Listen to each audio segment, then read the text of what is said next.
என்ன விஷயமா வந்திருக்கீங்க? கண் பார்வை சரியில்லாமல் இருக்கு சார். சரியா தெரியல, அதனால உங்களுக்கு பார்க்கணும்னு. ஏன்னா கண் பார்வைக்கு இங்க நாங்க ஒரு கண்ணாடி வச்சிருக்கோமா. அந்த கண்ணாடியை பயன்படுத்தினால் பார்வை கோளாறுகளை சரி செய்யறதுக்கான வாய்ப்புகள் நிறைய உண்டு. இதுதான் அந்த கண்ணாடி. போட்டு பாருங்க.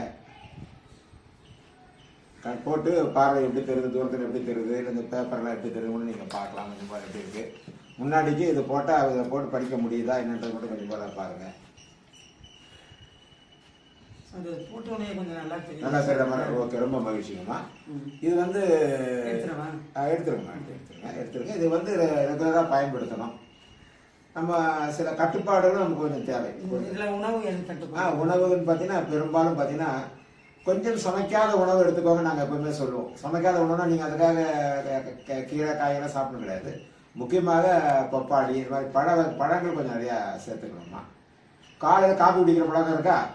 அப்போ காலையில் காப்பி குடிங்க. ஆனால் முதல்ல காப்பி குடிக்காதீங்க. காலையில் எழுந்து வெறும் வயிற்றுல கொஞ்சம் போல வெது வெதுப்பாக தண்ணி குடிச்சிட்டு அதுக்கப்புறம் கொஞ்சம் போல் வெது வெதுப்பான தண்ணியில் ஒரு எலுமிச்சம்பழத்தை புழிஞ்சு, வெறும் எலுமிச்சம்பழம் புழிஞ்சு உங்களுக்கு தேன் பிடிச்சா அப்படி கொஞ்சம் போல தேன் கூட கலந்து குடிச்சிட்டு ஒரு அரை மணி நேரம் கழிச்சு அதுக்கப்புறம் காஃபி டீ குடிங்களேன். பொதுவான வழக்கம். ஏன்னு கேட்டிங்கன்னா அதே மாதிரி இரவு தூங்குறது ரொம்ப முக்கியமா. ராத்திரி 11 மணிக்கு படுத்துடணும், கண்டிப்பாக படுத்துடணும். காலையில் 3 மணிக்கு தூங்கணும். அந்த நேரம் தான் நம்முடைய லிவர் வேலை செய்யக்கூடிய, கல்லீரல் வேலை செய்யக்கூடிய நேரம்.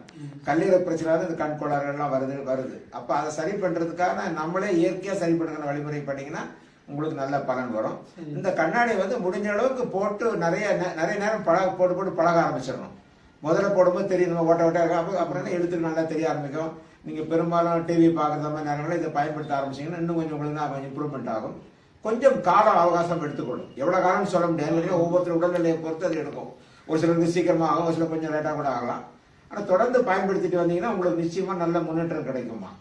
வேறு சந்தேகம் இருக்குங்களா?